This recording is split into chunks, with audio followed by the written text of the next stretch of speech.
Halo teman-teman, di sini saya Arya Pratama NIM 672018-364. Di vlog TS kali ini, saya akan menjelaskan materi tentang tunneling. Tunneling adalah dasar dari VPN untuk membuat jaringan private yang memberikan jaringan internet. Tunneling juga merupakan proses yang memiliki tujuan membuat suatu jenis paket data jaringan menjadi jenis data atau suatu pembungkus protokol ke paket protokol. Jika kita terjemahkan, tunnel memiliki arti terowongan. Sesuai dengan namanya, tunnel adalah jalur atau terowongan khusus yang dapat dilewati oleh data yang akan dikirim tanpa terganggu atau mengganggu data lain yang dilewati. Tunneling menyiapkan suatu koneksi point-to-point logis selama jaringan IP-nya bersifat connectionless. Proses transfer data dari satu jaringan ke jaringan lain ini menggunakan jaringan internet secara terselubung atau tunneling. Yang kedua, saya akan menjelaskan jenis-jenis tunneling. Saya mengambil 3 jenis tunneling. Yang pertama, VLAN. VLAN adalah lapisan 2 metode yang memungkinkan Anda untuk memiliki beberapa virtual LAN pada antarmuka fisik, memberikan kemampuan untuk memisahkan LAN secara efisien. Yang kedua, OpenVPN.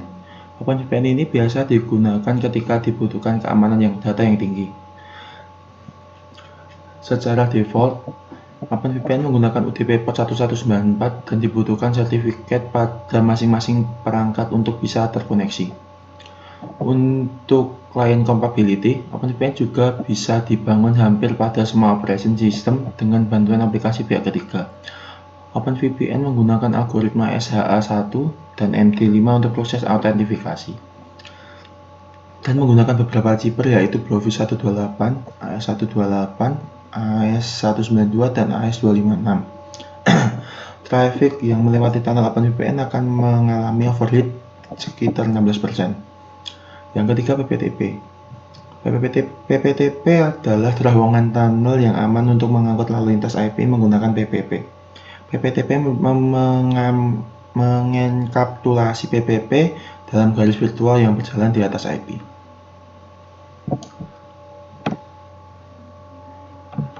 Selanjutnya, saya akan menjelaskan cara kerja tunneling. Cara mudahnya, komputer yang kita gunakan disambungkan dengan komputer lain melalui jaringan internet, sehingga antar komputer yang kita gunakan dan komputer lain di ujung sana bisa saling berkomunikasi, seolah-olah kita sedang mengirim komputer yang ada di jauh sana.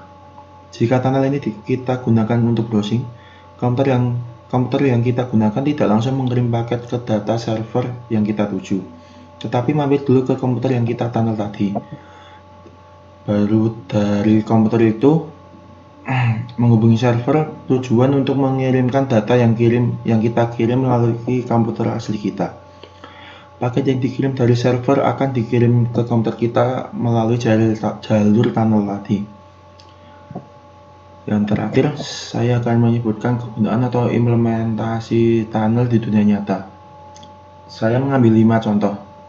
Yang pertama, transaksi dalam jaringan internet menjadi lebih aman, menutupi jejak historis aktivitas internet, mempercepat atau mengefisiensi proses download, remote akses dari jarak jauh, membuka akses pada situs yang diblokir atau disensor.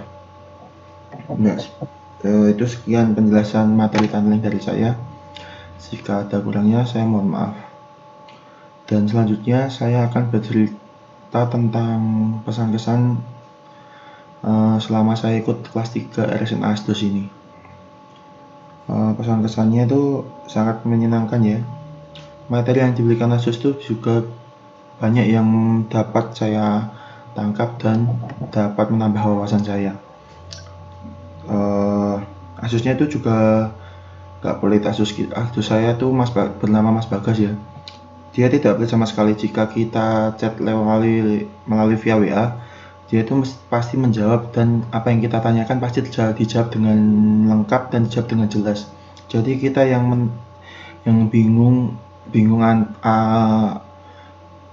dengan materi yang kita miliki, kita langsung aja chat WA ke Mas Bagas dan pasti akan dijawab. begitu saja cerita saya dan pesan-pesan saya selama mengikuti kelas RSLA 3 ini. Terima kasih.